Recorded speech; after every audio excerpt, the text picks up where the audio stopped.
This is Guardian Radio, your station for up-to-the-minute news and intelligent, interactive, and engaging conversations. 96.9 FM. The views and opinions of the hosts and guests are their own and do not necessarily reflect the views of the management and staff of Guardian Radio. You're listening to Talking Heads with Naughty and Mary Jane. Only on Guardian Radio, 96.9 FM.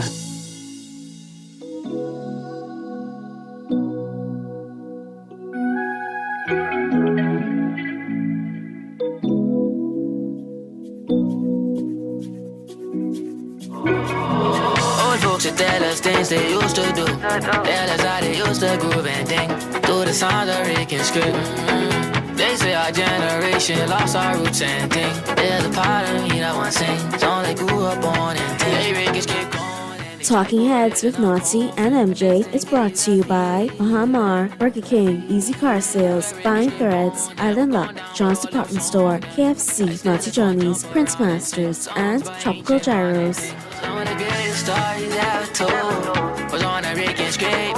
No, some was told by Gino D. I grew up on Kid.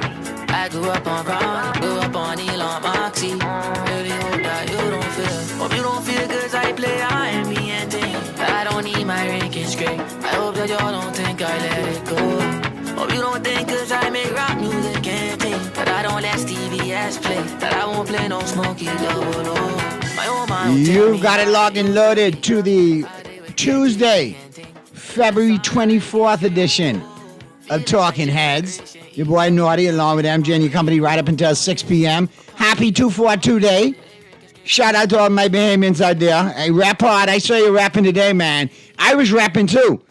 I had on my official Don't Blink 242 colored from Season 8 of Don't Blink. And in true Bahamian fashion, MJ will tell you, stopped off to Mortimer's, got me a snow cone, got me a large bag of extra dark peanuts and some coconut candy, because why? 242 Day, all things Bahamian. And all things Bahamian, riding west, huge pothole. Clay speaking, you gotta fix the pothole on Market Street for God's sake. Saying that's Bahamian. Crater, boom, ow. All the piston in the gearbox in the road. Snow cone all over me, so I had to wear the jacket so I wouldn't freeze in here, because, you know, they hang meat in here. But happy 242 Day to everybody. Hope happy 242 Day. Rock out and enjoy and rap to the fullest. We have a special guest today, MJ. We do. We do have a special guest. We have the ratified candidate for the Free National Movement for the Carmichael constituency, Mrs. Orinthia Komalafi. She's our guest today. Excited to have her back. Great friend of the show from that time, long time. So how are you, Orinthia? I'm good. It's good to be back here. Happy New Year to you. Happy New Year to all of your listeners. It's my first show for the year. Yes, so it's only fitting that. There you go. On we go way back. 242 Day. On 242 How did you celebrate today? Well, you know, I had some Lipton tea today with some bread with butter. That's the old school too. Exactly. Old school. Exactly. That sounds good. That sounds good. Throwback to the 1980s. Yeah. You know, sometimes when you have to go to bed at night, that's all you had. My mother would be proud. Yes. Yeah. So we got a lot to talk about. First off, let me ask you, how has it been? You're ratified. You're on the ground in Carmichael. What has that been like? Definitely on the ground, boots on the ground. You know, I'm going to need myself a residence down there in Carmichael. Well, of course, I always used to be there. Like I said before, my parents still live in the area. So I'm always there. But I'm constantly in the constituency. We're on the ground, not just knocking on doors and getting persons to commit to vote for Komalafi and for the FNM. And we're very confident about that. Okay. So it's not a question about if we will win. It's just how much we will win by. Oh. And of course, you know, from me coming on the show all these years, I'm very competitive. Yes. So we know that about you. Very much so. Yes. We're going to be very sure that there is no question, no doubt in anyone's mind that the persons of Carmichael voted for the Free National Movement in that constituency. Mm-hmm. But we've been very excited to be able to knock on the door and to engage persons, you know, and understand what's been happening in people's lives personally. You know, we're very excited to get our plans on the ground, and that's something that we're going to be distributing this year. So we spent the last 2 years or so just trying to knock on the doors, find out how people are doing, how they're dealing with the challenges that have been faced, and I guess we'll get into that a little bit later. Unfortunately, we came into the new year with a lot of deaths in the constituency, so I've been attending a lot of funerals, doing a lot of home visits. You know, we go there, we take a little more, and we pray with the family. You know, we just let them know that we're there because we're building community there. Right. And we're building relationships. It's not just an opportunity to be able to get into the House of Assembly, but I really want to know the persons there in Carmichael intricately.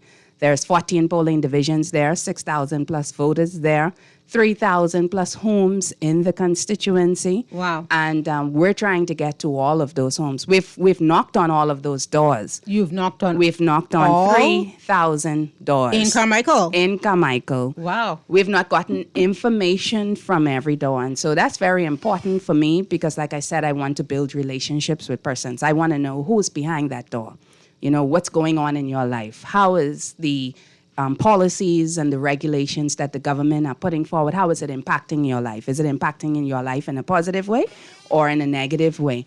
And we've been able to glean a lot of information just through our canvassing efforts. But of course, I've been familiar with the issues there. And it's pretty much the issues that a lot of Bahamians have across the archipelago. What are some of the things that come to the forefront when you speak to the residents of Carmichael? What are their concerns and you know, what would they like to see happen? And how do they feel about the policies of the government and the way it's affecting their lives so far? Well, the way we like to break it down, we break it down in voting block in terms of age. Okay. Right? And so what we found very early on when we went there on the ground, that we had a very low registration number for persons between the ages of 18 and 25. And so that is certainly, it's a countrywide issue, but it's really a major issue in Carmichael, that a lot of the young people do not get registered for multiple reasons, right? You hear 18, 20-year-olds saying, everybody's the same. It does make a difference. Yeah, it's not going to make a difference if I Right. vote. And I say to them, well, you've never voted before. You know, everybody used to be excited to get that first vote in. Right. Right? Really, it made you realize that you were an adult and you were able to contribute to what is happening in the country and what could potentially happen. But we've been able to galvanize a lot of them over a period of time, and we've been taking a lot of them down to the registration. registered? Okay. Yes, to get registered. But those persons, the 18 to 25, they're more concerned about job opportunities and entrepreneurial opportunities, just being able to make their way in society. Now, one or two of them will say to me, I want a good government job. Oh, okay. Right? And I say to them, I said, well, why would you want a good government job? You're going to get inside government. You're going to reach your max as to how much you can make. There's only so much you can make in government. Now, if you want to be a public servant, if that's your motivation, I encourage it 100%. Right. But if you feel that that's a job because it's secure and you probably don't have to work and you don't have to show up on time, no. I try to see where their mind is and try to steer them in, not against public service, because like I said, I support it 100%, but trying to create a path that ensures that they are able to achieve the goals that they want to achieve.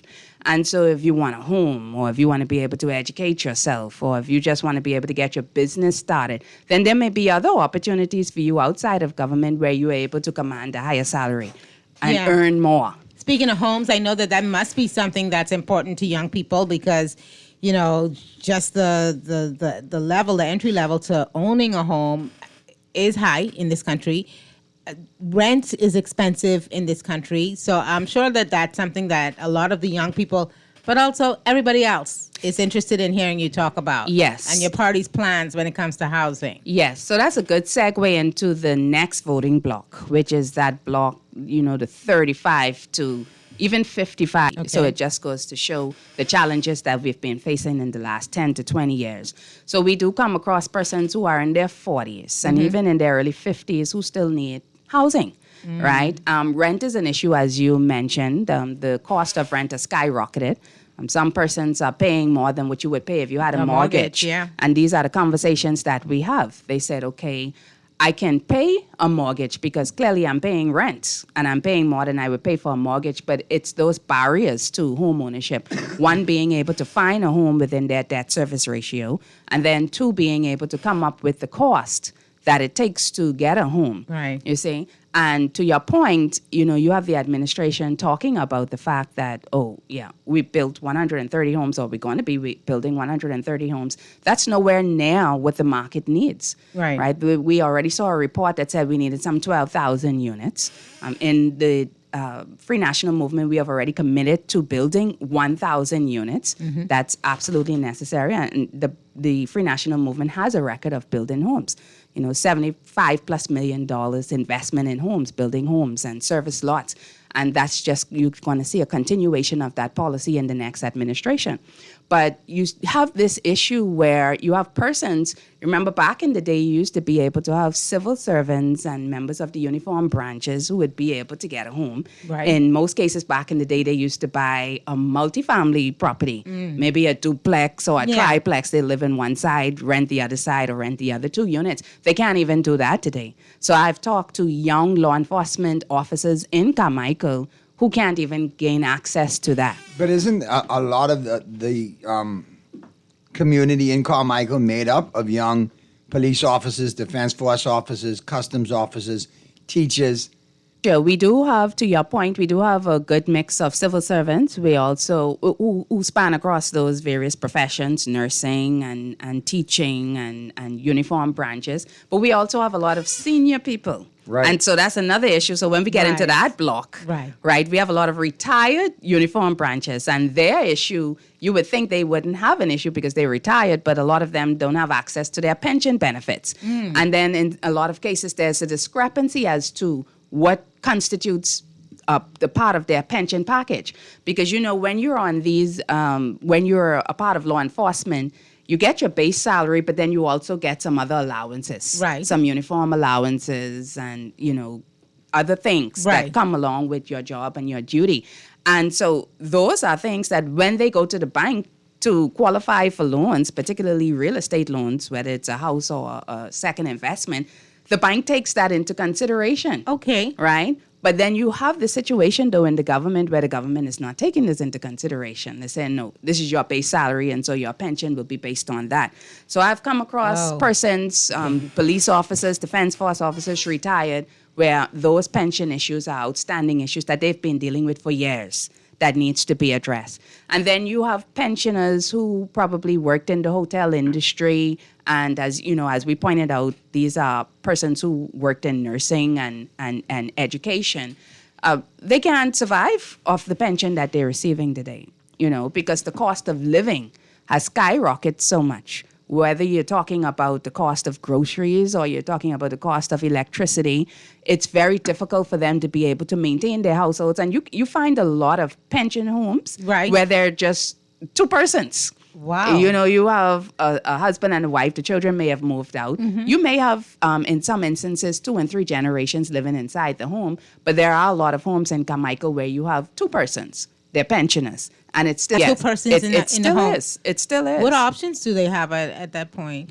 Well, the only thing they can do is collect the pension that they're getting from the government. And this is why our policies speak to plans to be able, because a lot of them who we have spoken to, they're willing to use their expertise and the knowledge that they've gained over the years to give back to the community. Okay. Right? But we want to not just do that in terms of mentorship and their ability to be able to participate in community service, but also to find other streams of income. Because you still have persons in the community. When we were on the ground Saturday, there was a teacher, and she had multiple cars parked in front of her yard because she's not teaching full-time anymore. She's a tutor. Okay. Right? But there's still a need for a lot of persons to be tutored, whether they're in the public system or the private system. Parents are spending that extra money to get their children tutored. And so it's things like that where you have teachers who are willing to come back out into the fray to earn some extra income to be able to tutor students. And then you have retired nurses who do not mind going inside the home and caring for people. And this is another area of society that we really need to shine the spotlight on and that we need to highlight, because there are persons now looking for caretakers for their loved ones. Right. You're not going to put them in homes. Some of the homes are not up to standard. We don't have that many homes available. They're insufficient homes, exactly, is just what I was going to say. But so persons are bringing caretakers inside the home to look after their elderly loved ones. 70, 80s, and, you know, some 90-year-olds. And then there are just some people who do not want their elderly loved one living alone. Right. Right? So they might be living out of country or living in another constituency, but they want that peace of mind to know that their elderly loved one is cared for or somebody is there in the event something happens. The sad stories we had, you know, I said we were having a lot of deaths coming into the air. You know, that couple that was found. Right. That was a very sad story. Correct. They were in polling division number 6. Oh, and then we have young persons who have been dying as well. The young man, Jadian Pinder, who lost his life on the jet ski. Yeah. Coached him in JBLN. Yes, very well. Exactly. He was very big in JBLN. Yeah. Very, very good kid. Yeah. Sorry for that loss. And yes. His family, again, our thoughts and prayers. Yes. Tough. And then we had the young lady, 18 years old, very young, who died in the traffic accident in Prince Charles. Yeah. You know, so we've had a lot of, and that's what we've been experiencing. You have persons that are on the young end that have been faced with this tragedy, and then we have older persons, and then you have persons in between. So it's just, and that's why I say it's so important for us to build community so that we are able to meet the needs, going back to that couple that was found, so we know who's there, who's in the constituency. And we try to do care checks very often. Yesterday, we were on the ground, and we went to go and visit a home. And one of the ladies who was ailing with cancer for some time, she had passed away. And we had a lot of persons who passed away in December, right? And so, and that's been the sad and unfortunate side of the work that we've been doing there on the ground. But, you know, like I said, we try to be there with the families, because one thing about death, that's the appointment none of us are going to miss, you know, and so we try to be there to just lend our support. And we have a very good, strong team there in Carmichael, the F&M Carmichael Association, which is headed by our chairman, Ms. Beverly Curry, and a very strong team of executives there, and the Komolafe campaign team, who we are very engrossed in the community, in the constituency, doing a lot of work and just ready to get those plans executed. How does Carmichael look different with an Orinthia Komolafe as the member of parliament representing that constituency than it looks right now? Absolute, complete you know, no title has ever defined me. I have brought myself to the title. Okay. Right? Okay. So, you know, being a lawyer doesn't define me, right, or being a banker doesn't define me, right, or being a mother or a wife doesn't define me. I bring Orinthia to the table. So, and one thing about Orinthia is I like to take something from its bottom stage and take it to the top. If it's in the middle, I'm taking it to the top. My whole goal is to take it to the top. Right. All right. So that's the intention for Carmichael, to take Carmichael to the top. Even if you just look at the headquarters that we're getting ready to open on the 14th of March. Okay. If you look at that, when persons saw that headquarters, they were like, oh, where's Ms. Komolafe taking us? Right? But we did a complete transformation of that headquarters, and we got a lot of persons in the constituency who recognize it, who say, yeah, I see it. They see the nice red, blue, and white colors of the Free National Movement coming. But you're going to see a community. First of all, we're going to be dealing with those parks. There are multiple parks in Carmichael. That's one of the things I like about Carmichael. Well, we got to get to the break, but I want to talk to you about one of those parks in particular. Absolutely. And we got to get to the break. So let's get to the break. Flip side of the break, we'll pick up the conversation with parks and other things going on in Carmichael with our special guest, no stranger to the show, F&M ratified candidate for the Carmichael constituency, Miss Orinthia Komolafe. And by the way, you need to welcome your leader to a very special club, you know. Which club is that? The spouses, the husbands that have never won an argument versus their wife. Yes. So it's now me, Mr. Yes. Komolafe, and Mr. Pinto. Okay, well. There's three of us. We're looking for one more, and then we'll be the four One more? musketeers. It's just and then before? Okay. And I think I know. I think I know one too. When is his installation date, so I can let him know? He was already installed. Oh, when he was installed. Was on the 17th of this month. All right. When he was on, we did it right here on air. Okay. All right. We're looking for one more. One more. According to him. Tell your hubby there's now three musketeers. We're going to take a break right here. You're listening to Talking Heads on Guardian Radio 96.9 FM on 242 Day. I love this day. So we're going to be playing Bahamian music all through the show, because we love this country. You guys keep it locked in. We'll be right back. Over her body, be jumping. Loving in this body, be jumping. All over her body, yeah. Inside of me. She got a hook like sinker inside of me. A Victoria's Secret is all you see. She got a hook like sinker girl inside of me. Push back, look back, based on the line. She casts the line on catching me. Craving something bold, fresh, and unforgettable? Tropical Gyros is your flavor-packed escape, a Carib-Greek fusion born right here in Nassau. From juicy grilled salmon, chicken, and pork gyros to loaded bowls, fresh salads, wings, and more, there's something for every craving. Find Tropical Gyros at any of their locations, JFK Plaza, Rosetta Street, Port Lucaya Freeport, or their franchise spots on Prince Charles Drive, Soldier Road West, Delaport, and Carmichael Road. Tropical Gyros, not just good food, it's an experience. Join the Ultra family! Online signups are here, and it's ultra fast. Start winning from your phone. Sign up online in minutes and jump straight into the action at ultragames.com. And right now, when you sign up in February, you're entered for a chance to win a car. Okay. No long lines, no stress. Just click, sign up, and start playing. Ultra Games. Start winning ultra fast. Must be 18 or older. Ultra Games reminds you, it's only a game, so game responsibly. John Shoes and Accessories is your one-stop shop for all your footwear needs. You will find what you're looking for among the growing collection of classic and trendy styles with new arrivals every week. John's covers the whole family and has great prices, helpful and friendly customer service. Your experience shopping with us will be time well spent. Shop with us online at www.johnshoes.com. John's also now carries small home appliances. So come on into John's, located on Rosetta Street in Palmdale and Carmichael Road West. John's, we put fashion at your feet.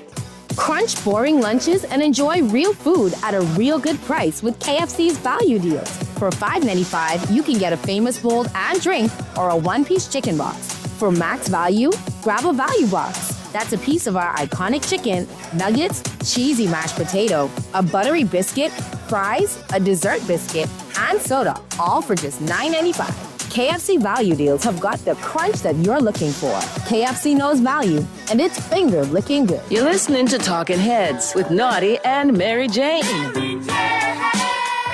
Only on Guardian Radio, 96.9 FM. It's time for The Buzz. What are you buzzing on? Brought to you by John Shoes. I don't go with water. I just go to bullfight with somebody's daughter. I like it, but I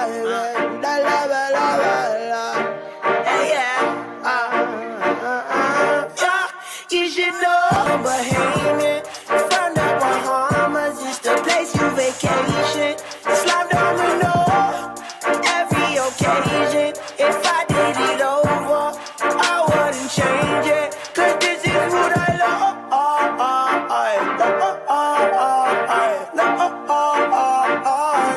Oh, that's what I love.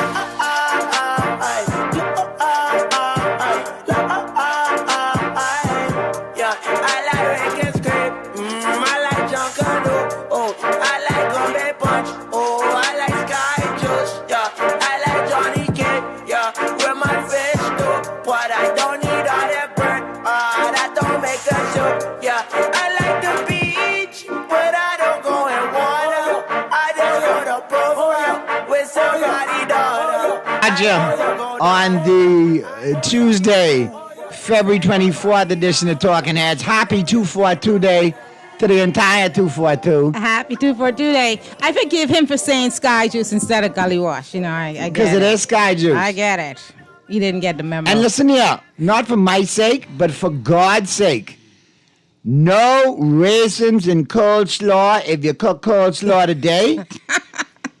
And for you folks in Freeport, thank you for allowing us to win one Hugh Campbell in umpteen years. Right? You begged about it. That was enough. for 242 Day, and shout out to Coach KJ and C.I. Gibson. Good stuff there. No mayonnaise and Kong salad, damn it. No, stop it. Step away from the Hellmans and leave the Kong salad alone. Speaking of food, I just wanted to remind everyone that tonight is the night, Bahamas. That's right. Dario Caccini is on island, and he will be at Carne in person for this one night only indulgent Wagyu experience. The doors will open at 7 p.m. tonight, February 24th. This is an exclusive $300 tasting menu featuring West Home's nature-led Australian Wagyu. And of course, this is your last chance to get in tonight. Seats are limited. Get there early or be smart and reserve your seat right now. But it's happening tonight. All right, let's get these calls out of the window. We'll have a conversation with Mrs. Komalafi. Talking Heads. Hey, Grouch, as usual, Naughty and Mary J. Hey, what's going on, man? Right on my ear, just making sure you all had your sausages and grits this Of course we had the sausages and grits. You know, We did. I mean, if you ain't got your sausages. Exactly. Right, I went for the tuna and grits because I don't like sausage early in the morning. No, you got to say it properly. Sausages. Sausages. Sausage. Happy All right, 242. Happy 242 day to you, okay? Have a good one. That sausage and grits just make you turn around and drive 45 minutes back to Carl Harbor to go to the bathroom. Talking Heads, hi. A pleasant good evening, you two people there. Hello, you, sir, there. This is Gene Vincent Dunlop DePaul Fountain, a.k.a. Sparky. A.k.a. Hello, Mr. Brown Sparky. Bottles. What's going on, Sparky? Boy, you know, they tell me what we is getting them brown balls in the mama is a joke to what they get in Ireland. They have a different disposition there. Because my cousin Arthur Guinness live in Ireland. If he's living in the mama, it would have been better. Oh, Lord. But anyway, you know, I hear that Miss Kamalafi is there with you too, right? Yes, she is. Yes, good evening, ma'am. Hi, Sparky. here. How you doing?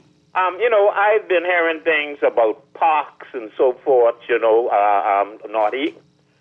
And I've been given the contract to take care of the park in Pride Estate. I live in Pride Estate. And you have to have pride to live in Pride Estate. That's why they named it Pride. Now, Pride Estate is also part of Garden Hills.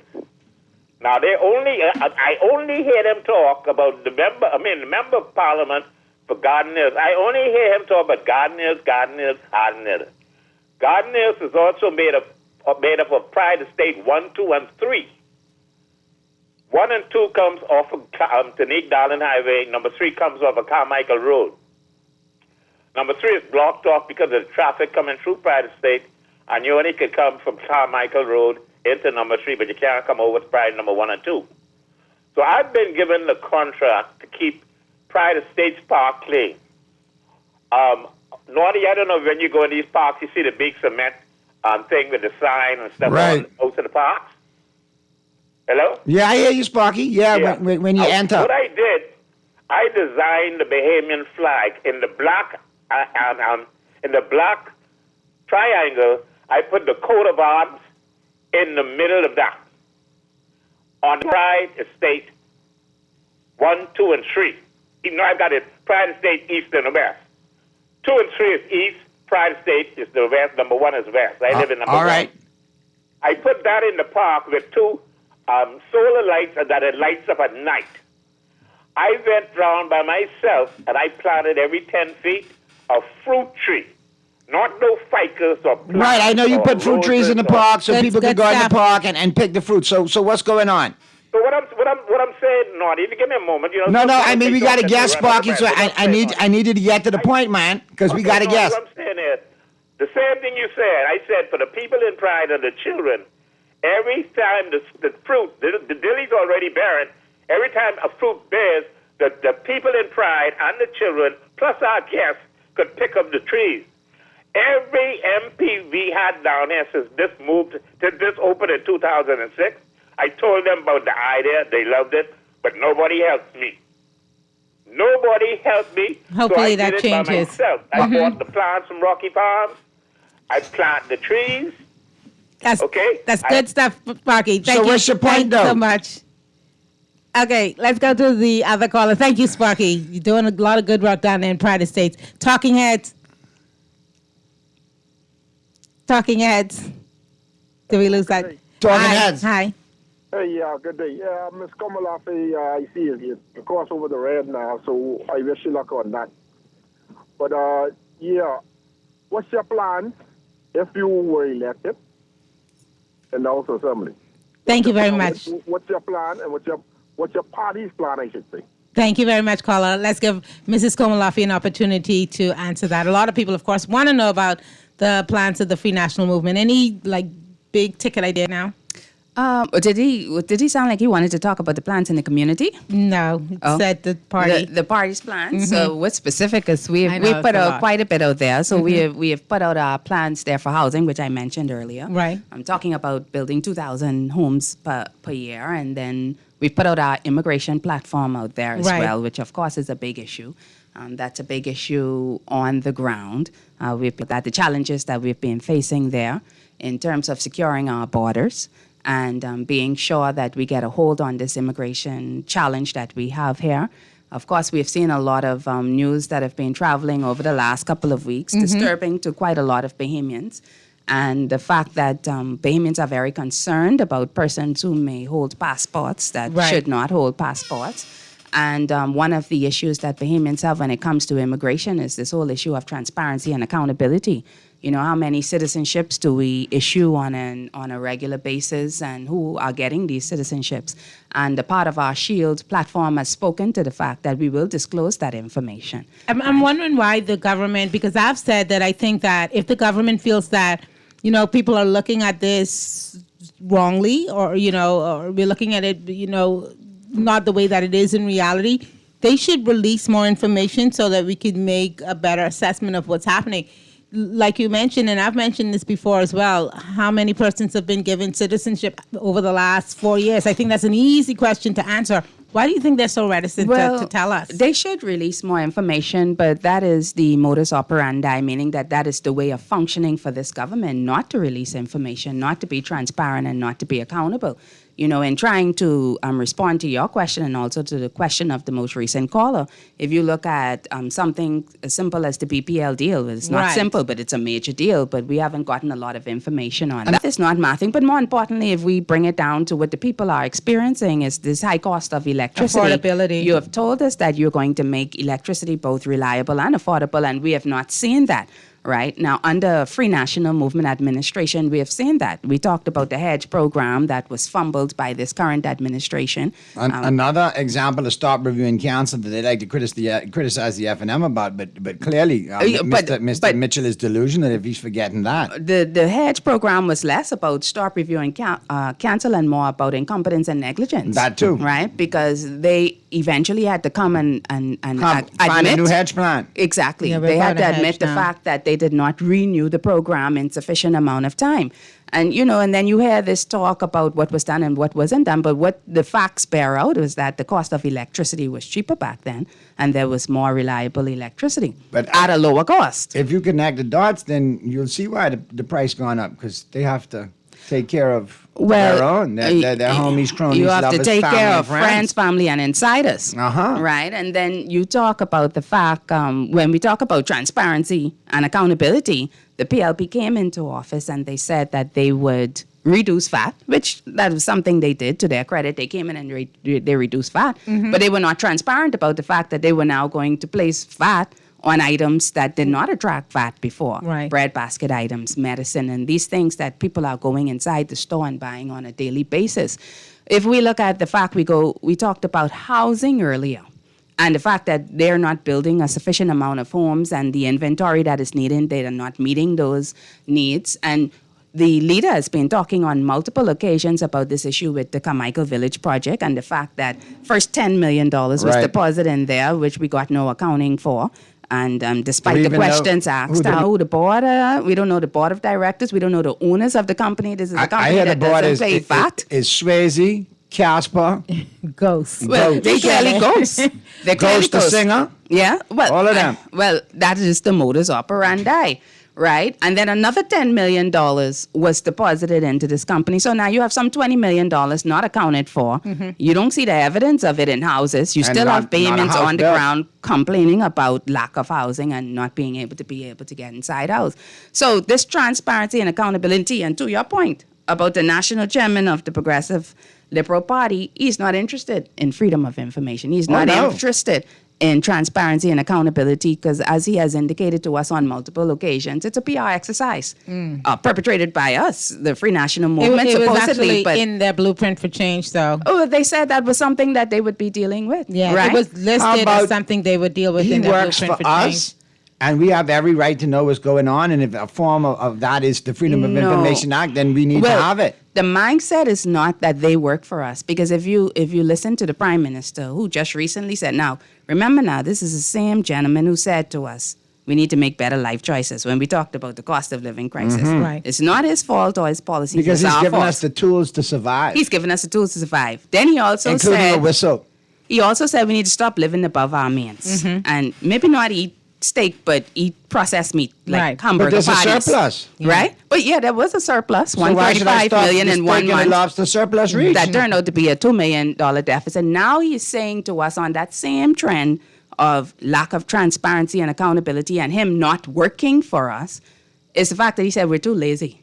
Because he said that they tabled this information regarding the BPL deal. Now he's questioning our work ethic, not his work ethic. Right. Right? Not his ethics, period. Right. Like, we're too lazy. We didn't comb through it. But then his minister comes behind and says, oh, yeah. He misspoke, you know what? I guess. It was not tabled. Yeah, and no, then it you was put not this tabled. 3,000-page dump here, and you want us to go through, and we have to go and comb through the information, which you should readily give to us. And should have been given along the way. I mean, It this should have been document given. dump is a lot. It's a lot. Exactly. Well, it's safe to say that the current Prime Minister is now the all-time leader in misspeaks. See what had happened, and I'm not prepared to respond in the history of all our Prime Ministers. Yeah, absolutely. Let's get to this call real quick. Talking Heads. Hey, Naughty MJ and Hey. Madam Komalafi. Hi, Jeff. How you do?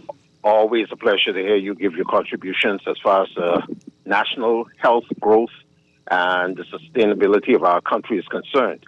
Here's my 3 points here very quickly. First and foremost, I know the housing project is what I'm going to term it, is something that is front and center on agendas for this next upcoming election. Have we considered the rent-to-own program, which I heard some persons was touting, but there's not sufficient information on how progressive that's going to be if that program is introduced. We've heard about also those who may be able to afford mortgages. That's another tier that we can look at to bring some type of relief to the country.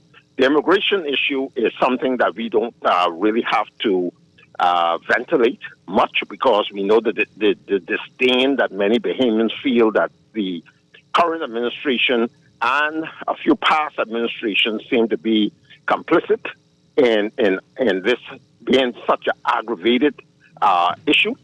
We want to basically hear what are the primary goals in terms of whether there's going to be, especially from the South, persons who are here under work permits. Are we really aggressively watching their movements?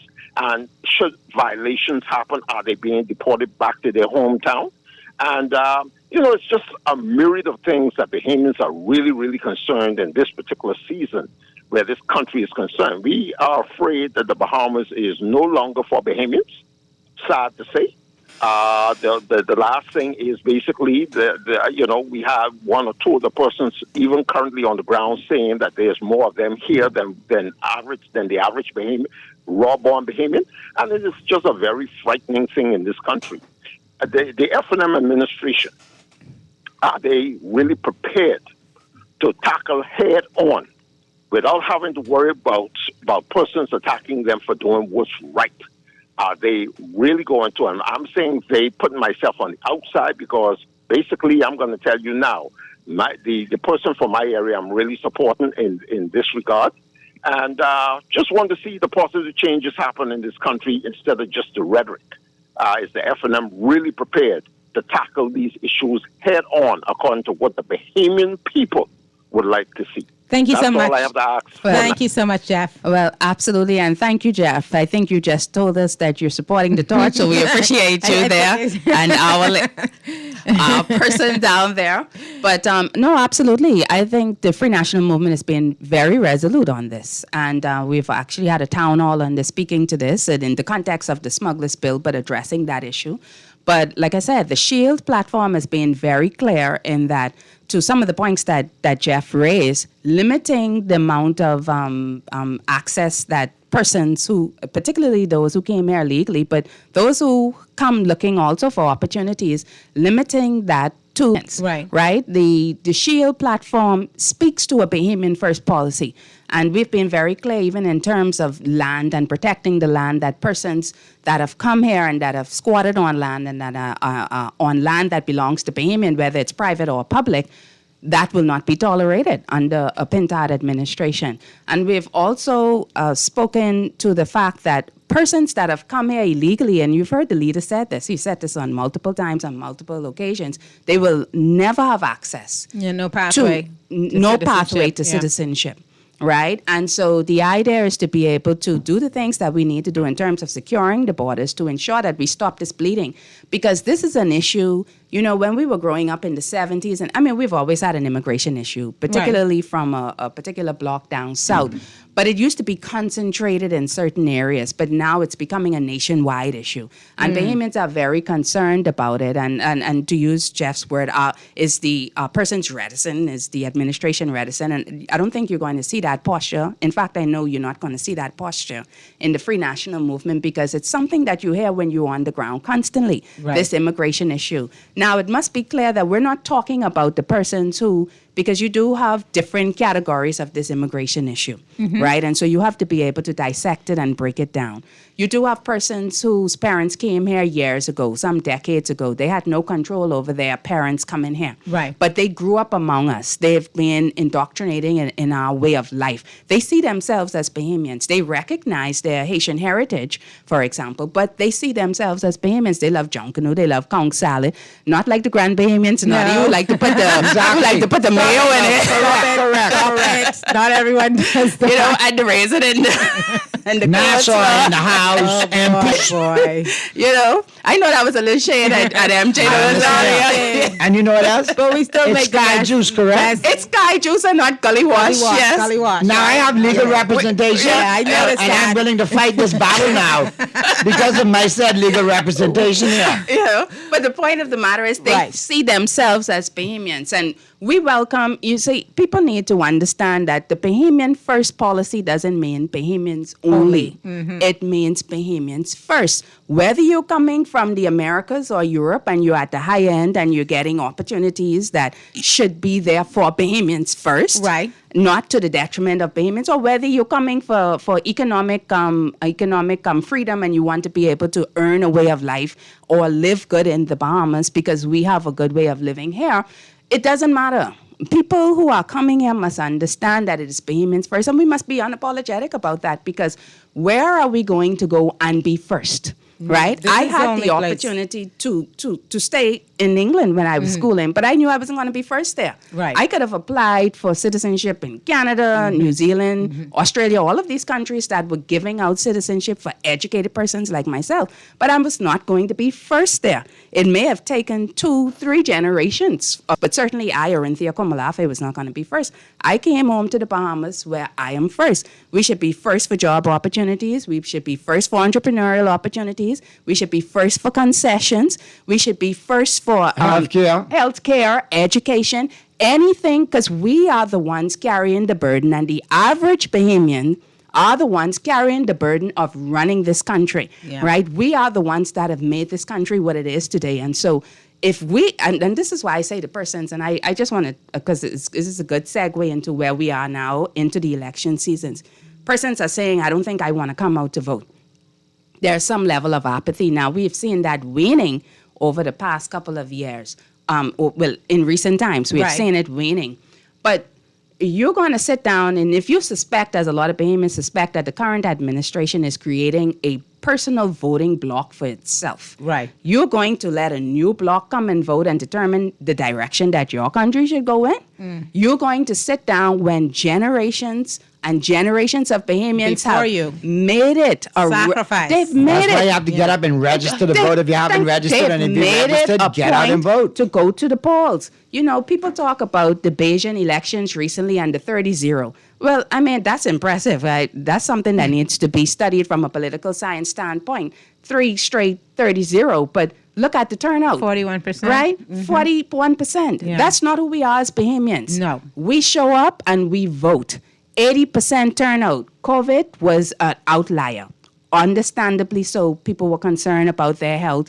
Perhaps there was a level of apathy. We won't fully know. because I don't think we did any research into why people did not show up. But Any this scientific. coming election, But though. this coming election, Bahamians must not disappoint the previous groupings of Bahamians that Generations. fought hard for us to be able to go and exercise our right to vote.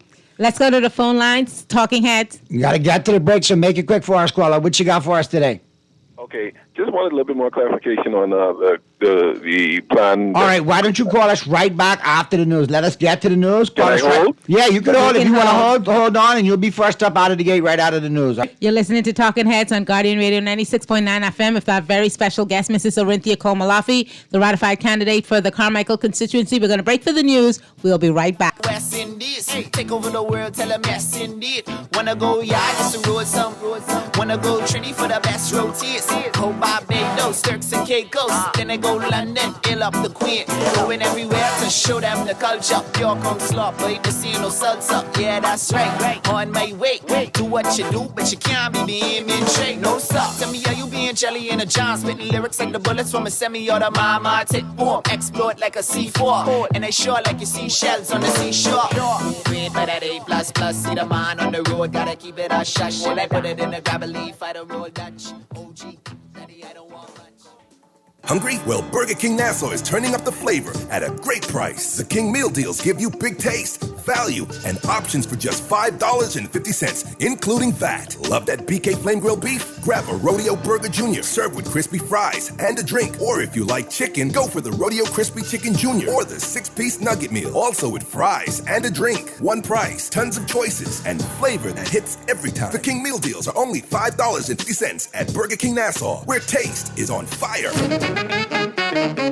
Refined style with elegant taste, then fine threads is your place. If you want those slacks hemmed or just taking the waist, then fine threads is your place. If you wanna look suave and debonair everywhere you go, like you're supposed to be in a video, wanna step out and look great, then fine threads is your place.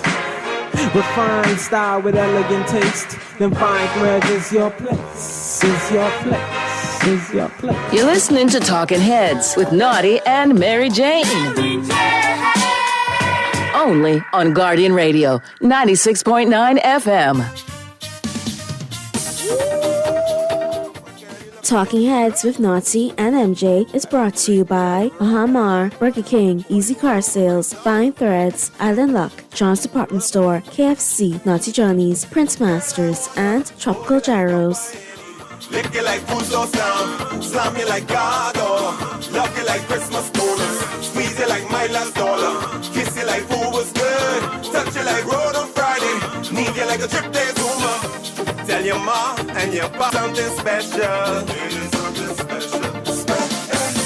There's a rhythm in my heart when you're the one I'm next to. You know, got to shout out my good brethren, Tone Ash. Because you know it's 242 days, so you know. It is 242 day. I will hold you like a cup of I honey. love this day. Huh? Bahamians are too much. I will open you like a new And scent. sometimes just enough. Boy, look here. Big up the Tone, man. We got to get And to... all the Bahamian artists we heard here today. Yeah. Who all we had on here today, man? We had Bahamian Trey. We had Denez with, no, that's how it go, buddy. You got to play that later. And then, can't forget Twin Them opening it up. And the cars. And we got more Bahamian stuff coming your way too. Listen, you know, before we get out of here, you got to dig in the crates and brace off one classic Ronnie Butler, and you know which one I mean. And we'll play that to the very end as we extra. But in the spirit of the late great. Yes. Ronnie Butler. Can't forget him on a day like today. Let's get to the phone lines. Talking Heads. Hey, what's up, man? How you guys? Hey, thanks for your patience. Go ahead. What you got for us today? I just basically, because today is 242 Day, I read an article early this morning reference to Buddy, right? And Buddy Hield. Buddy Hield, okay. That's my boy. And I could tell you that, you know what Buddy stands for. And I didn't really like the article that I read this morning. They were talking about his future in the NBA and blah, blah, blah, blah, blah. Mm-hmm. And I just wanted, this might sound like a crazy thing, but I really want us to pray for our ambassadors out there like Buddy. Okay. And really remember them. Whether they're your team, they're on the team you want or whatever, they're Bahamians. And That really bothered me this morning when I saw it. I don't know if you guys had a chance. Well, I haven't seen it yet. Where did you get what's the source of the article? Well, they were talking about, I think it was feeds that come across from the U.S. News and sports and so forth. They were talking about his transfer and the ability for him that his career may be, No, sir. Let me cut to the chase for you, bro. Yeah, man. Lakers are under new ownership, the same ownership that owns the Los Angeles Dodgers. All right? It's already been rumbled and rumored that the Lakers held back intentionally at the trade deadline this year so that they could have a clean slate. So next year, minus LeBron, they go in with Luka Doncic and Austin Reeves. A big name that has come up to be moved in the offseason from Atlanta to the Lakers is Buddy Hield, because they're going to need some open court shooting and floor spaces. So Buddy will still continue in the NBA. Now, it may be more in a role player. Bench role player, but somebody that on a contender needs somebody to come off and hit shots. Come playoff time, you're going to see plenty of Buddy. But I still think Buddy still has plenty left in the tank. And if he doesn't pursue his career in the NBA for whatever reason, because there's a lot of politics in the NBA, he can still pursue it abroad. And when I say abroad, I'm talking about overseas and in the EuroLeague easily, because he plays well in that Euro game. And of course in China, where they play any NBA ex-player, it's a big time there. Bucks. Yeah, a lot of money. So definitely we're going to send love out to Buddy Hield. Definitely. But I all of our agree ambassadors. we should keep tabs on all our athletes wherever they are, because they are actual ambassadors to the Bahamas. Thank you so much. Thank you so much, Carl. Have a great 242 day. Let's get to the other callers. Talking Heads. Good afternoon. How you all doing? Hi, good. On your guest.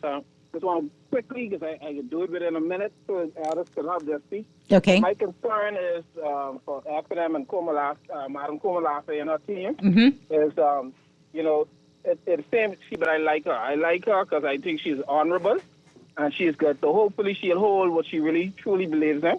And then the FNM had many opportunities the previous time, and they squandered it. It was theirs to lose, and they lost it. So, the Bahamians is like a 5-year thing, so they have to hold on. And then why not stop giving out contracts? Not both parties does it. Stop giving out to their cronies. I mean, what I watched recently is like they ain't leaving, none is being left for the next party, whoever comes in. Because all the contracts are being given up. So, and then another point is, the money, how they can carry out these grand plans about 2,000 homes, where they can get the money from. That's the question I have. Okay, thank you very much, Carla. Let's let Mrs. Komalafe answer those questions. They give you a whole checklist. Yeah, but specifically the housing plan, financing, how does that happen?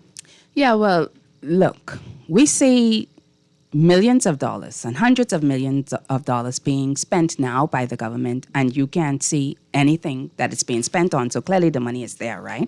So if we take, for example, the fact that this administration has spent at least $250 million on consultancies, right? $250 million. Do you know what you could do with $250 million? We could have gotten the hospital without getting a loan that's in another jurisdiction. Could have done that. Yes. So one of the 10-point plans of the Free National Movement is to cut waste, to stop this expenditure and put it on the things that matter the most. Put it on the Bahamian people, right? So if even $250 million, if you took 10% of that, you can build a significant amount of homes with that on an annual basis. But that's not all you're going to need, and that's not all you're going to use. But I'm just drawing the point to you that if you spend $250 million just on consultancies, if you spend close to $100 million on a plane going somewhere, but we can't see where you have built any hospitals, you've built any airports, you've improved the road infrastructure in this country, you've improved the school, the public school system in this country. Nothing this administration can run on. They do not have a record that they can run on. And I appreciate the caller's sentiments, what he has said about me, and I always appreciate the fact when Bahamians can recognize exactly who I am and what I stand for. But I also stand firmly on this position that one of the reasons why I chose the Free National Movement, he can say yes. We're not saying that the FNM is perfect. We're not saying that the FNM does not distribute contracts. But what we do understand is that you're going to see progress and upward movement and mobility when the F&M is in government. And so even if we talk about the fact of somebody asks, what are the plans for the Free National Movement has? We talked about cutting VAT because they've done it before. Right. Right? So that instantly is going to give you relief on your pockets because we're going to take the VAT off those items that the Progressive Liberal Party put them on. Now, yes, they have given you this, what they call that, April Fool's surprise, whatever the case may be, right? But you're probably going to get the benefit of that for 4, 5, 6 weeks because then they're going to go into a general elections because this surplus, I mean, we assume, this surplus, because I would love to see the surplus that the Prime Minister has projected for this fiscal year. The 75 We million. haven't forgotten that. We about to go to the midterm budget, right? No, we didn't do a midterm budget. So we're Again. not doing a midterm budget. That's what's happening this year? Well, did we have a budget being debated during March? I haven't heard of it. We should have had it this month. I would think that we're kind of behind schedule, but I thought it was still going to happen. You think it's not happening? At this point, the Ministry of Finance is going to be focusing on the fiscal budget Right. for 26-27, giving me a relief on April Fool's Day. I'm probably only going to have the benefit of that for a couple of weeks. And then the Free National Movement is going to have to deal with that. Because, again, I would be interested to see Philip Brave Davis move forward with a budget that is not in surplus because you cannot afford to pay the nurses now.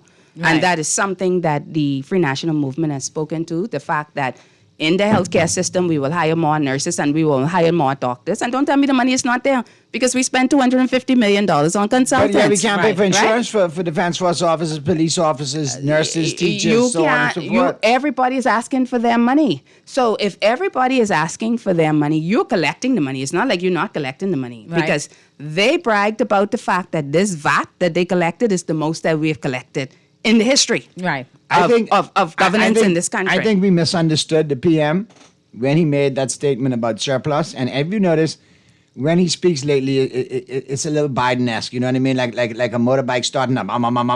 He said clearly 75 million No, surplus. I think so he we're said looking for that. He said the first time in history. Hold on. I think he said this is a circus, referring to his administration, okay. and not a surplus. Because surplus and surplus, if you say it quick enough and garbled enough, it could get jumbled. So I just want to say that the officers that the Free National Movement has committed to hiring on an annual basis, the 100 plus officers in the police force and the defense force, don't tell me we can't afford them when we spent easily $250 million on consultants. The nurses and the doctors that we said that we would hire, don't tell me we cannot afford to hire them when we spend $250 million on consultancies. I didn't even imagine, listen now, I'm not even talking about the travel budget. I'm not even talking about the wastage. And the $400 plus million in no-bid contracts, which we don't know how much of those came back in kickbacks of this government because there's no transparency and there's no accountability. Don't ask me how we can build 1,000 to 2,000 homes if we spend $250 million on consultancies alone and close to $100 million on a travel budget with no evidence of the investment that they have brought back as a result of that travel. Don't ask me how we're going to do it. The money is there. We're not going looking for no extraordinary funds. The money is there. Let's go to the phone lines. Talking Heads. Yes, C. Allen Johnson. Hey, C. Allen. Hi, Ms. Kamala Finism. I'll be quick, fast, and hurry. Please. Phone's lit. This will be no midterm budget report because unless the Prime Minister has taken up until April, he'll have to take in $1.2 billion to make up for the deficit that I estimate by data that we exist in our economy. So there'll be no surplus. That's why Kamala has to be prepared to be sworn in by the 22nd of May to be into a position to prepare for the national budget to fill that hole. Second point, don't forget that if you look at the 500 or more people that is brought back in from government, you could easily add another 30 million or more per year to what has been spent. Now, just let me speak on the housing. The Free National Movement said they will build homes. It's important for 2 points to be made. The government doesn't finance homes, even if they were to build them or cost to be built those homes.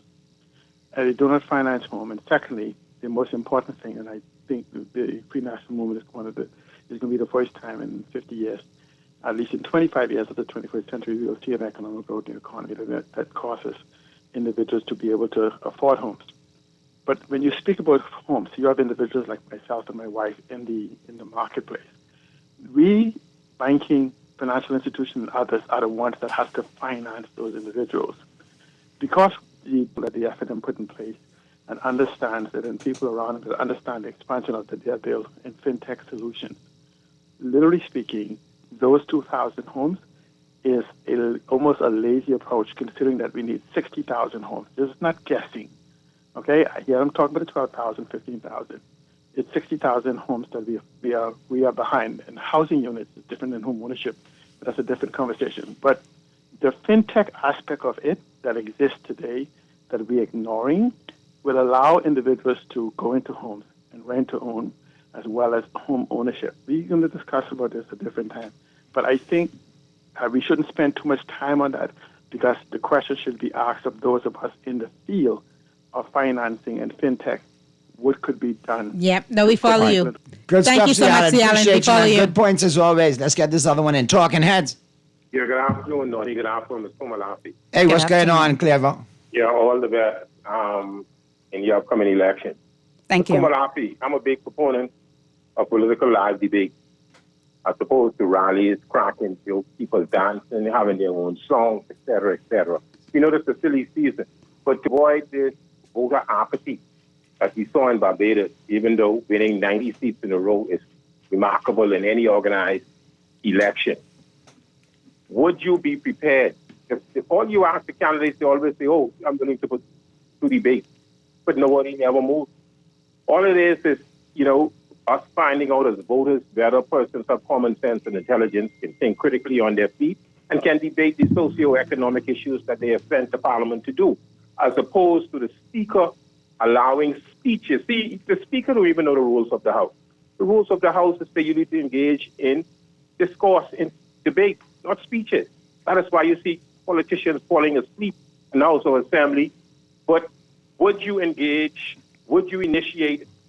a debate against the incumbent?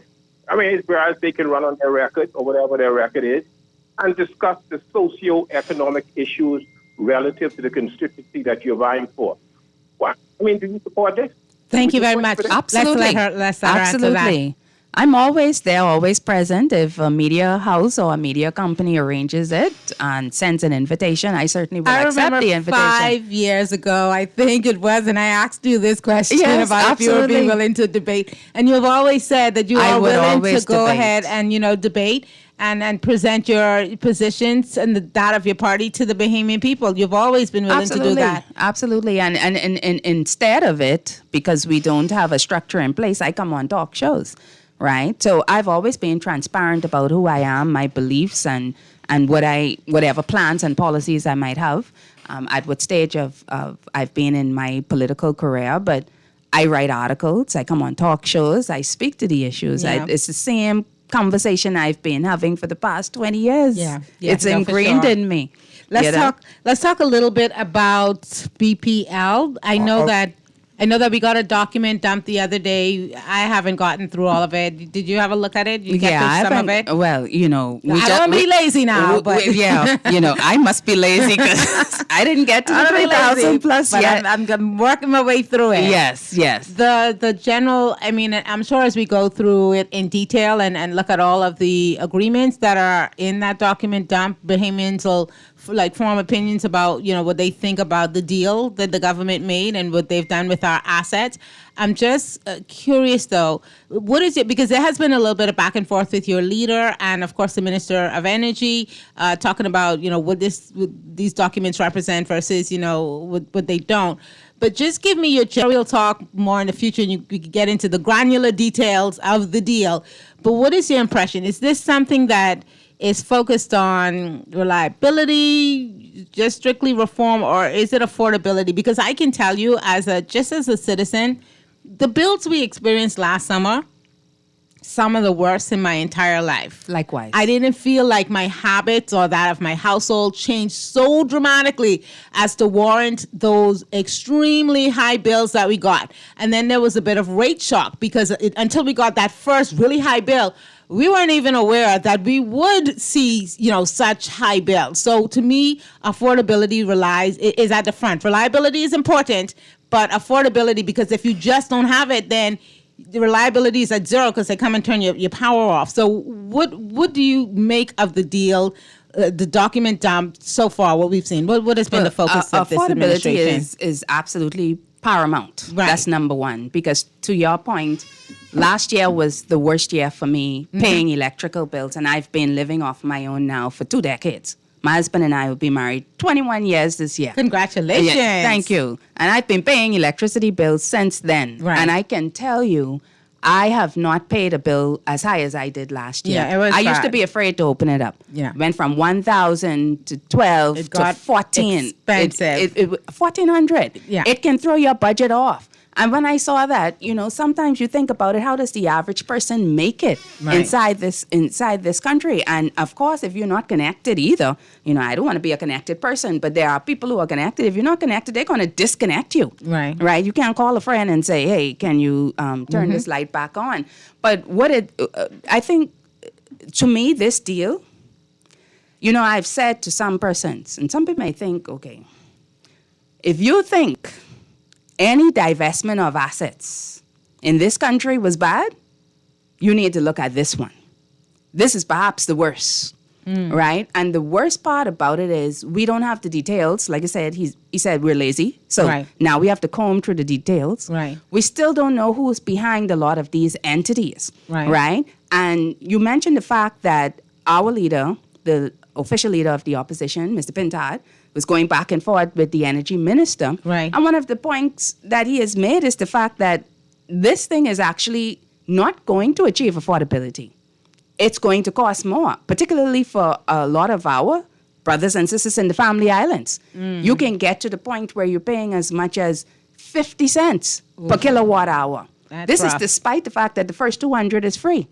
Another point that was highlighted is the fact that despite the fact that the 200 is free for the consumer, we still have to pay the company. And it looks different, right? Like, I think it's good to explain to people that BPL saying, okay, we're not going to charge you for this versus BPL having to come up with the cash to actually pay for that. It's different, right? Well, okay, so this is what they have said. So BPL, which is owned by us, the Bahamian people, financed by us, the Bahamian people, because government has no money. I tell people this all the time, government has no money. It's the taxes that we pay that fund these things. Absolutely. Right? They have said to us, they created this special purpose vehicle. We don't know who's behind the special purpose vehicle. The other day, they were advertising for a CEO, right? I don't know if they've gotten a CEO. Okay. There's no transparency with that. But you transferred our assets, which you said was valued at $100 million, to the special purpose vehicle. You had no CEO, no directors. We don't know who the shareholders are. Now, if you said to us that our transmission and distribution system was valued at $100 million, which is what to Bahamas Grid Company, BGC, then we can assume that the company is valued at $250 million.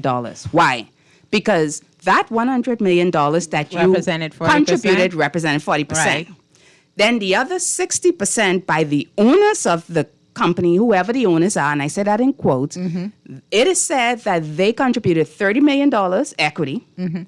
They raised financing through $30 million equity and $100 million in debt financing. Remember now, that was the debt financing with the bonds that were going to be $50,000 face value, which was open up for less than a week that the average Bahamian cannot buy into. Yeah. All right. So that's another egregious point, that you didn't give us an opportunity to buy into this very valuable asset. You have the monopoly. Was that a timing thing that they, just went with the investors that they're familiar with? What do you think? Because it was friends, family, and insiders. Okay. And that is how this administration has been operating. I mean, you can say whatever it is you want to say. When I talk about the divestments of assets, if we look at the divestment, if we look at Commonwealth Bureau, if we look at Cable Bahamas, if we look at Bank of Bahamas, if we look at Batelco, which is now BTC, if we look at Arawak Port Development, we look at all of those, those were all divested under a Free National Movement government administration. The Bahamian people had an opportunity to buy into those assets through shares, common shares.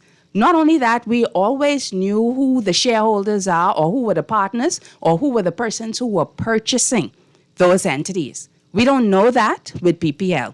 Even on the last administration with the port deal, the Bahamian people had an opportunity to buy into that deal.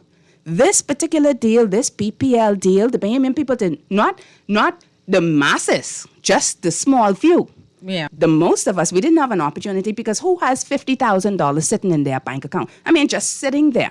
And by the way, that was not ownership, the $50,000. That was debt. That was BGC saying, lend us your money. Right. Because we need to do something. Right. Right? So if the $100 million is what they place the value of transmission and distribution system, then we can assume, because they have 40% equity in it, that the company is valued at $250. We don't know who valued this company.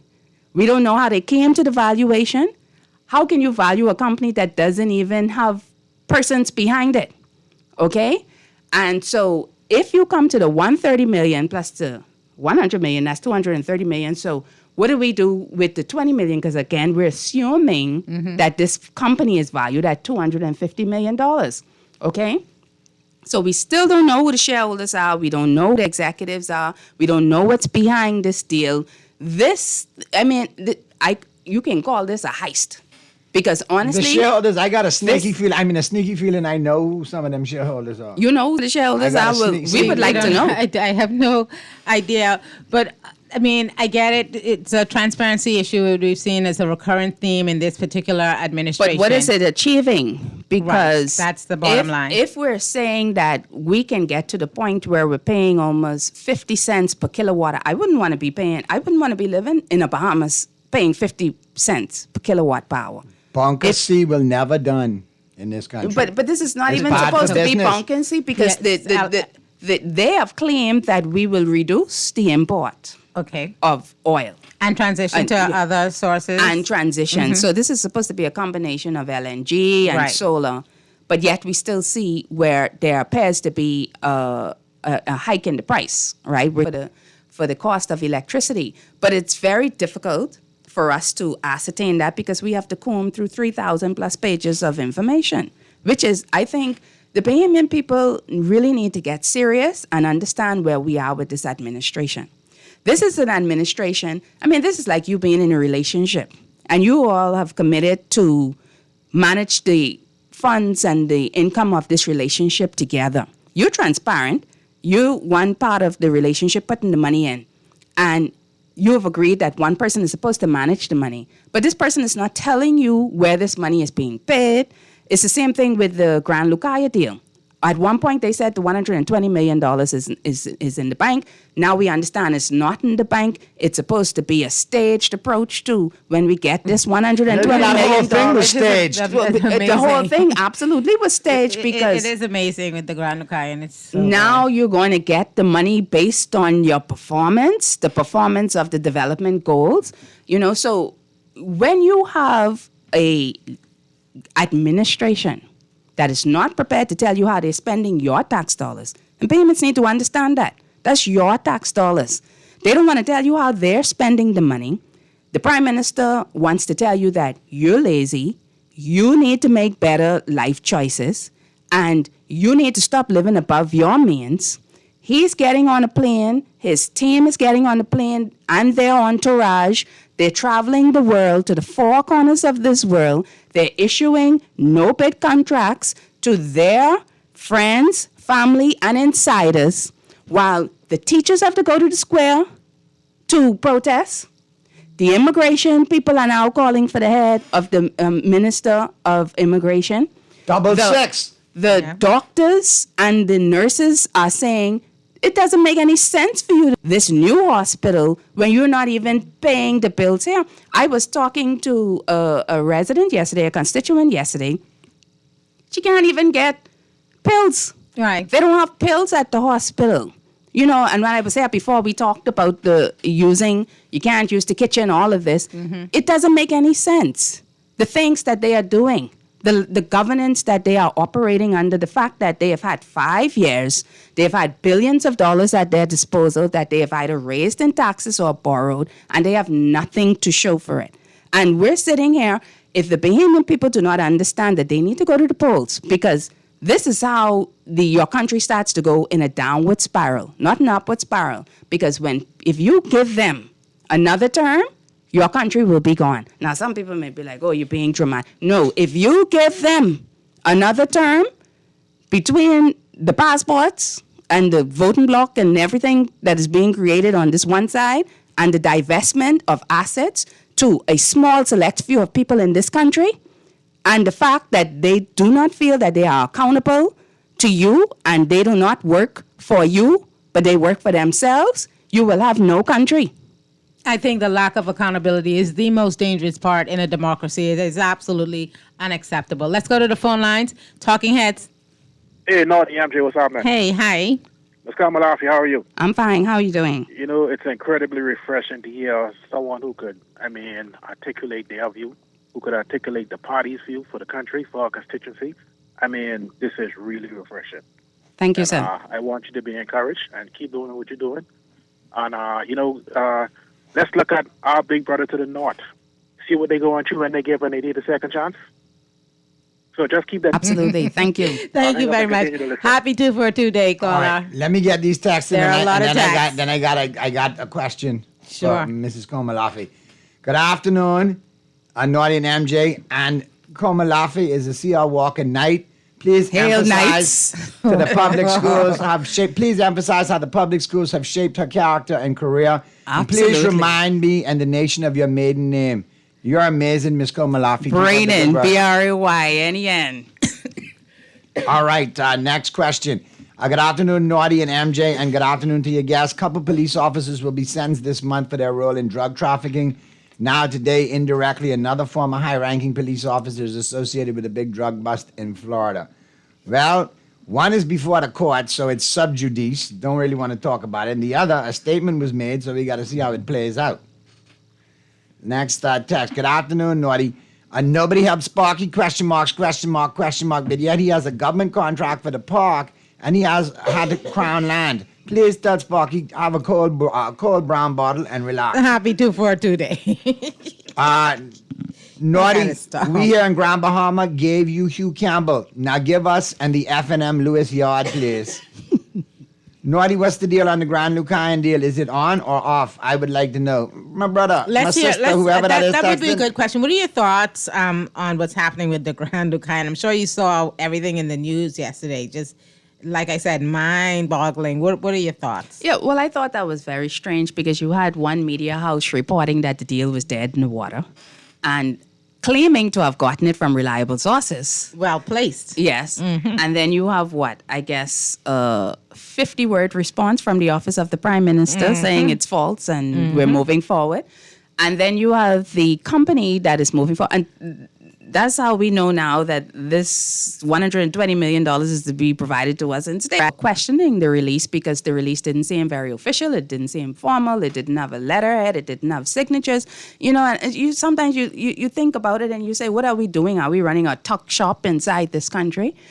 Because not only is there a lack of transparency and accountability, but there's a lack of professionalism. And I think that the fact that this deal, which is a major thing for the people of Grand Bahama, right? And nobody across, in pockets, in aspects of our archipelago, people have been feeling it, but nobody has been feeling it consistently like the Grand Bahamians have been. And waiting and hoping and waiting and hoping. And they've been devastated by disaster after disaster. And now you sell these dreams. And to have this situation come forward where you say, okay, we have a deal. You took us down there, like Naughty mentioned earlier. The whole thing was staged, it seems like. You take us down there, you have this grand party, this grand celebration, and you tell us this is happening. And here we are now, almost a year later, right? And you're talking about working out details. It's and you're still working out details. Yeah, and it's now a we see lot. there's been a tweak now, right? There's been a With the tweak mo- in with the the model, development in itself. the model itself. Yeah, the model itself is being Right. tweaked now. So now we're hearing that it's going to be Cruise two cruise ports. line resorts Cruise for MSC and Disney, and we're hearing about still Hilton, More I guess. selling our soul to the cruise ship No, but industry. it's such a different model than what was It's presented. than what they sold, right? A total 180. Yeah, yeah.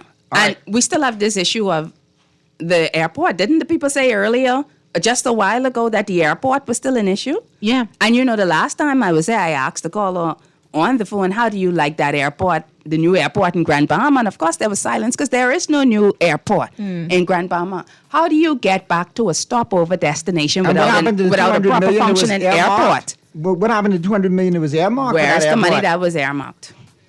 Take a break right here. We're going to take a quick break. Callers, we see you. We will get to you as soon Right as out we of get the back, break, as well and as texters. texters will You're get to you listening as to well, Talking too. Heads on Guardian Radio 96.9 FM. We're going to be right back.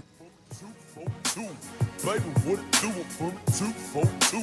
Baby, what it do it from 242? Baby, what it do it from 242? Baby, what it do it from 242? Forget them flower, forget them check. You know it's Tommy get the respect. AP is hot, we sitting close. Breeze on your lip, that's how I know. You is my person, that ain't no secret. You share wing, I might keep it. Love buckets. 8 tasty pieces of chicken, thighs and legs for just $20. Add a large side for $5. This February, love deserves a bucket. KFC, it's finger licking good. Put more money back in your pocket with the Fidelity Debt Consolidation Loan. Why pay more when you can pay less? Reduce your monthly debt payments down to one low, easy payment. Apply for a Fidelity Debt Consolidation Loan today. Call 356-7764. Fidelity, we're good for you.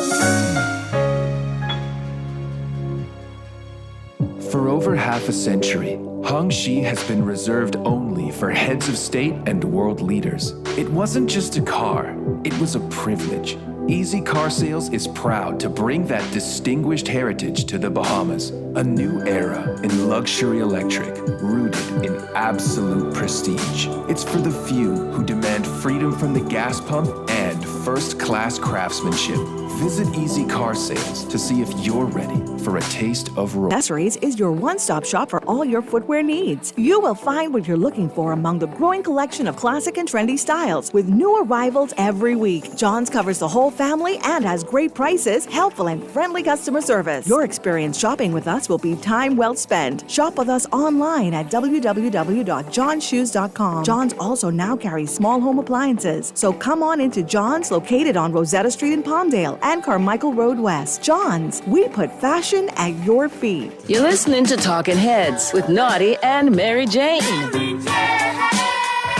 Only on Guardian Radio 96.9 FM.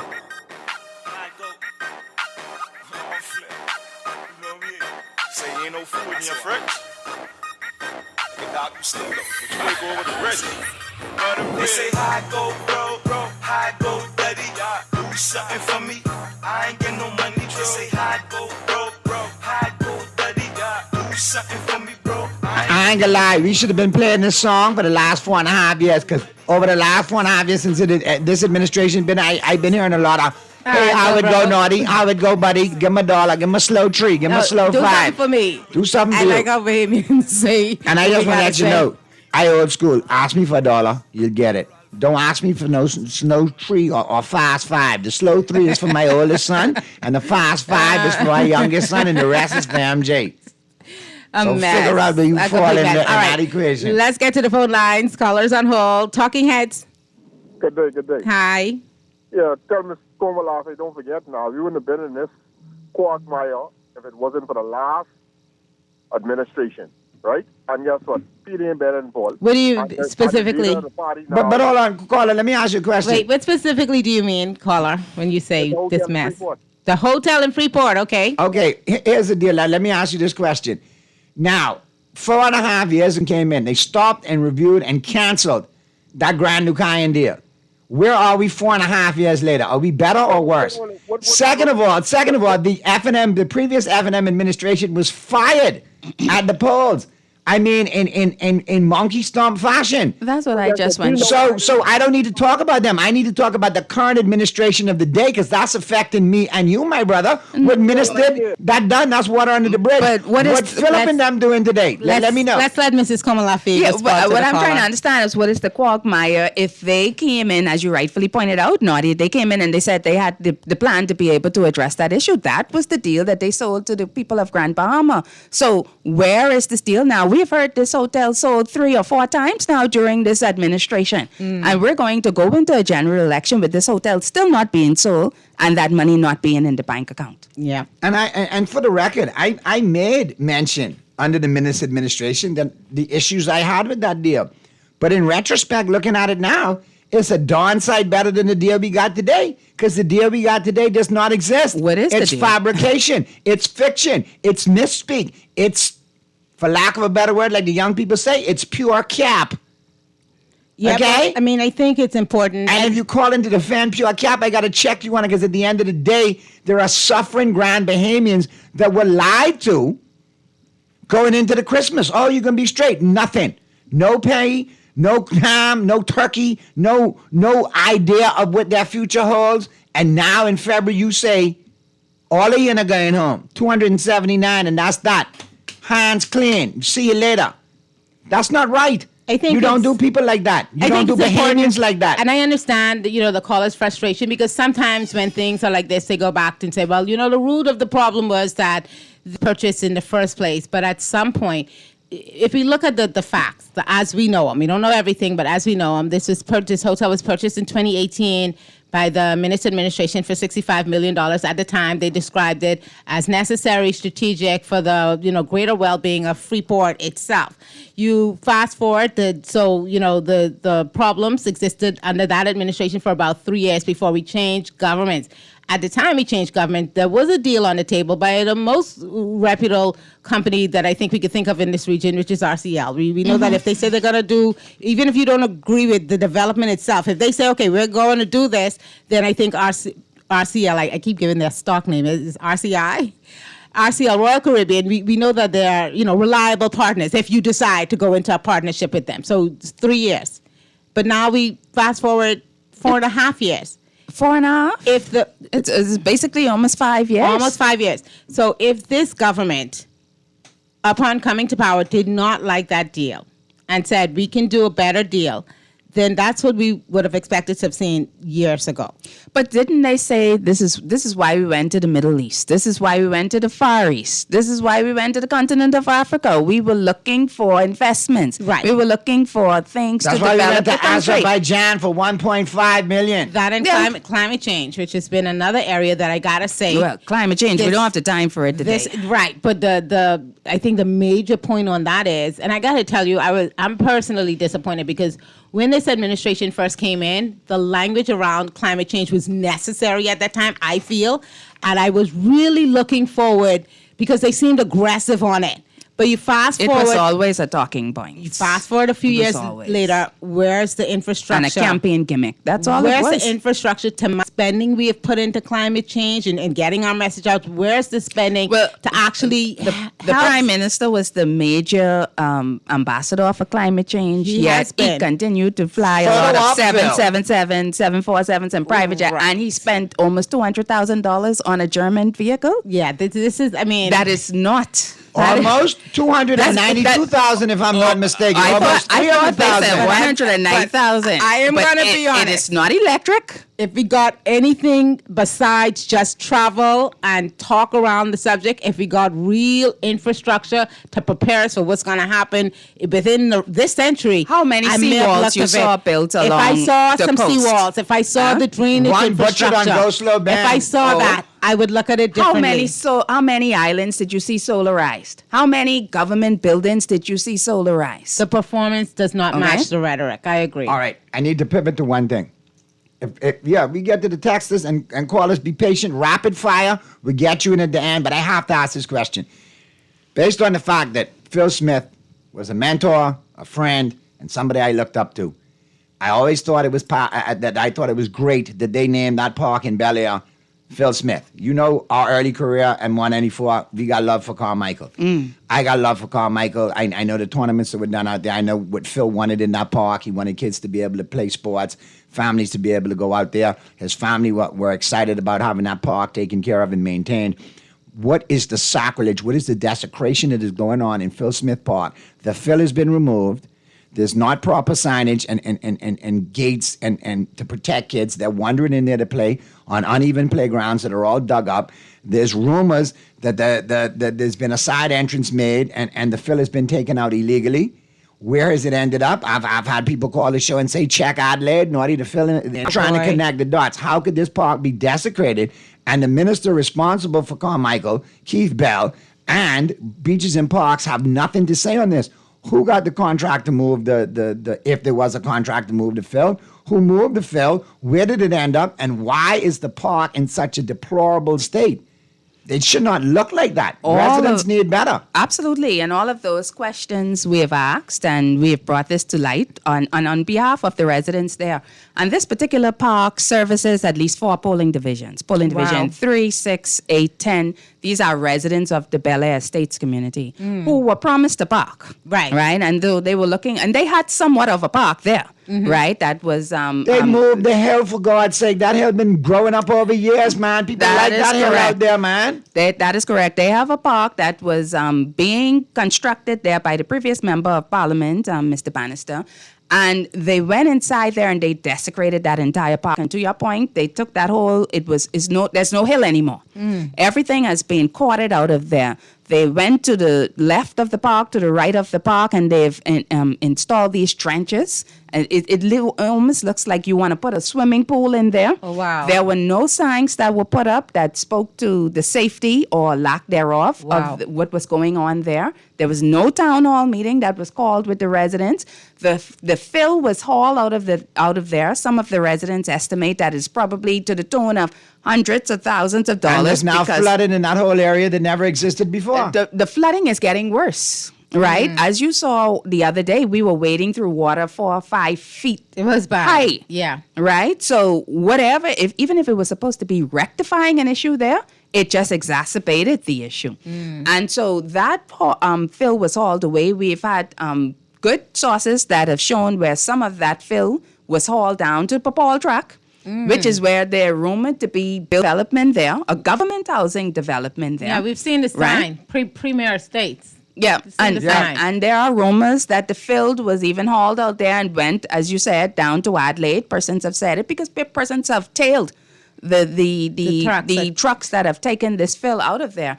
And what was even more egregious to the residents of Bel Air, and Bel Air is a staple community on Carmichael, right? It is a legacy community there, and it has at least about 500 to 600 homes there. So this park services quite a bit of the residents there.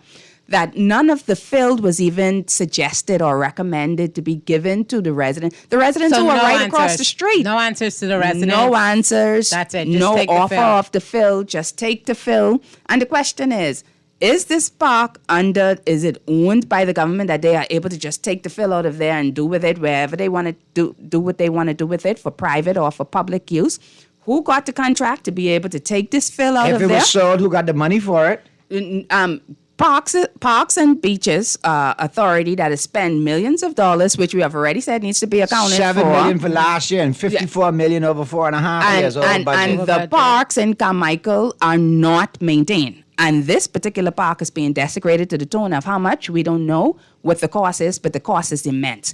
Then there's also supposedly a private farm that is taking place on that same particular park. You know, and the resident private farm on the park. A private farm on the park, allegedly ran there's a private park. There's one there. What is happening? And there are persons that are there that are working the park, but the farm has not been up and functioning. Then it went down, and now we heard it's back up and functioning. So basically, again. lots of confusion. Of the farm, sorry. Yeah. All right. Let me get to some of these texts. Lots of skullduggery. Skullduggery. Right. I get to these texts, and I'll let you answer at the end, and obviously we'll squeeze these 2 calls in. Here, informative show. I have one question for the hopeful minister. You mentioned housing projects. Are we considering building on family islands instead of being so Nassau-centric? It's throughout the entire archipelago. And, that's one of the things that we have a leader who is, well, I don't know if Grand Bahamas consider themselves a family island, but we're all a family, right? But the point of the matter is one big family. We do have a leader who understands not just the issues in Grand Bahama and will be very quick to fix those and very determined to fix those, but understands that the world does not start and stop at New Providence. Yeah. Yes, and these are homes that are supposed to be revolutionary, that will be built to the cost of persons, based on where they are. Affordability is going to be important in that as well. Yes, because we haven't had a transformation in our housing project for a long time. We build the same homes. We need a boom. All right. Naughty and MJ, good afternoon. And to the guests, I believe all incumbents should run on their record. Please tell Ms. Komalafi she's not an island. There's no I. Listen, let me quote Kobe Bryant. There is no I in team, but there's a me and that mofo. And listen, I'm not going to let you be disingenuous, Dexter. Mrs. Komalafi has spoken to multiple F&M party positions throughout this show. I suggest you get a Q-tip, clean out that wax in your ear, pull out that sugar daddy, and listen a little keenly next time. Hi, MJ. Where can the BPL deal documents be accessed online? I was able to get you know what? I think we should put a link up on that. I think a couple of the news stations have talked about it, but maybe they should put a link where to folks it. Can read it readily or get it readily available. You can Google it. I know that there's a link on the ZNS page, so Google it. Just ZNSBahamas.com and put in BPL document. Or you could put in government release energy reform. Yes, Google that and you will see a link there, and then you should I was just quickly in case that link, doesn't work later. This one here, Texas, I don't know what you're... That's being real. They can pull the link anytime, so go ahead and download those documents. I don't know what y'all want, but anyway. Go ahead. Good afternoon. I always read and learn from the womanish ways of Mrs. Komalafi. Well, what you expected of? She's a woman. What you expected of? You want to have mannish ways? What's going on? Dexter? All right. 242 day. Naughty and MJ, you hit the nail on the head with your question. In real, the PRP's administration may forward. They do not intend anything for Grand Bahama to be serious overnight hotels, nothing but a serious overnight hotel stop. It's going to be a pit stop to take off on the cruise ships. Yeah. Why not the laws? Like why not? The laws are more lax than in the USA. Naughty and MJ and the soon incoming MP, Harrison Thompson, for Carmichael. Harrison Thompson was on a show today. I wish y'all had turned in and hear what he had to say. It really concerns me about the immigration situation and our upcoming election. Naughty, I also texted this yesterday. Yes, happy birthday to Ed Too Tall Jones, celebrating 75 years. Appreciate your fellow cowboy brethren. A real veteran cowboy you are, because you if you know about Too Tall Jones, you're a veteran. All right, good afternoon. All right, let's get these calls in. Let's get the callers in. Callers. Talking Heads. Yes, good day. How you doing? Hi. Quickly, please. Running out of time. Thanks. Yeah, I want Naughty just to be respectful, right? Don't be calling people by the first name, man. Which person? Who? Who's that? Brave. You can't say Brave, but then... What you want me to call him? Excuse me. Or you want me to call him Philippe? I kind of... I mean, is it a French ring you want me to use? You want me to use Philippe or Felipe? Let me just say this. I kind of agree that... Because I often call the Prime Minister, but then I remembered he was telling people call him Daddy, so it gets a little tricky when you start to stand on protocol. But I hear you call. PM earns my respect by telling me the actual factual and not misspeaking and sounding like a 50 motor scooter trying to start up. Then I will call him Philip. I like the protocol. And second of all, don't you ever make the mistake I ever called in this show and telling me what to call people, because now just to tick you off, comedian hat on, brave. I feel awkward saying Daddy. Like that is the one that's kind of weird. I never call him Daddy like you, obviously, because you and your feelings. All right, we're running out of time on this 242 day. I want to give Mrs. Komalafi 30 seconds. If the Free National Movement is successful in the next general election, what is going to change in this country? What's going to be different? Why should the people vote for your party, you and your party? Yeah, well, we have said it before. First, you're going to bring what the Free National Movement has always been known for, and that's transparency and accountability in government. You're going to see progress, not this progress that they're talking about, but real progress. And you're going to see, as I've spoken to, the housing revolution that we're bringing on board, the tough position on immigration that our leader has continued to speak about. You're going to see finally the healthcare system is going to be rectified. And Grand Bahama, of course, as I have already pointed out, the fact that the leader is from there, you're going to see not these promises and dreams and promises and lies that are being delivered to you by this current administration, but we're finally going to get Grand Bahama fixed. And as you know, if Grand Bahama is doing well, the entire Commonwealth of the Bahamas is doing well. There you go. Thank you so much, Mrs. Komalafi. How do you intend to spend the rest of your 242 day? What you doing? I actually have a meeting tonight, so I'm going to be back on the ground. There you go. Yeah, we're going to be doing what we have to do to make sure Carmichael is in the win column. Good stuff there. Yes. Thank And you I just so want much. to say a good happy 242 to all of the residents of Carmichael. There you go. What you saying? We're going to get some sky juice and Kong salad? We're going to get some gully wash and conch salad. Yeah. Well, if you can't find conch salad with mayonnaise on the island, you won't be able to find gully wash. You know what? You can find. I see what's happening here. You guys have been listening to Talking Heads on Guardian Radio 96.9 FM. Have a great rest of your 242 day, and we will see you guys tomorrow. Half full of water, throw a little sugar in that and drink sweet. Yeah, that's right. Listen, I know them long time. Listen, let me tell you, you gotta get some old yam and some old pumpkin. The fried chicken experts are back with a brand new way to enjoy your favorite sandwich. Introducing the Wrap Star. Crunch into the Wrap Star, full of flavor and wrapped in a warm grilled tortilla for that perfect crunchy bite. A classic made modern that's crunchy, melty, and grilled to perfection for all the journeys of your day. KFC, it's finger licking good. Craving something bold, fresh, and unforgettable? Tropical Gyros is your flavor-packed escape. A Carib Greek fusion born right here in Nassau.